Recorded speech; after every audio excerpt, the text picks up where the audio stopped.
Mendekati akhir Oktober, nasib kompetisi Liga 2 2022 belum menunjukkan kejelasan setelah ditunda awal Oktober kemarin. Sriwijaya FC masih menggelar latihan rutinnya untuk menjaga kondisi fisik hingga kekompakan timnya.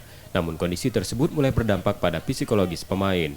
Listiadi, pelatih Sriwijaya FC, menilai jika penundaan kompetisi hingga akhir November atau awal Desember, pemain Sriwijaya FC dilibatkan 1 hingga 2 pekan agar psikologis pemain Sriwijaya FC tak jenuh.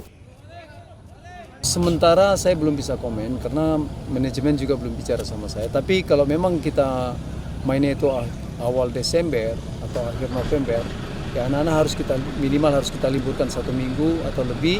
Kita lihat situasi yang berkembang supaya mereka fresh juga, ya kan? Karena ini kan kita latihan belum ada kepastian juga jadwal yang resmi dari PT Liga. Jadi untuk sementara kita lihat situasi yang terbaik untuk tim ini. Listiadi, pelatih Sriwijaya FC, menilai jika penundaan kompetisi hingga akhir November atau awal Desember, pemain Sriwijaya FC diliburkan 1 hingga 2 pekan agar psikologis pemain Sriwijaya FC tak jenuh. Nur Muhammad, Kompas TV, Palembang, Sumatera Selatan.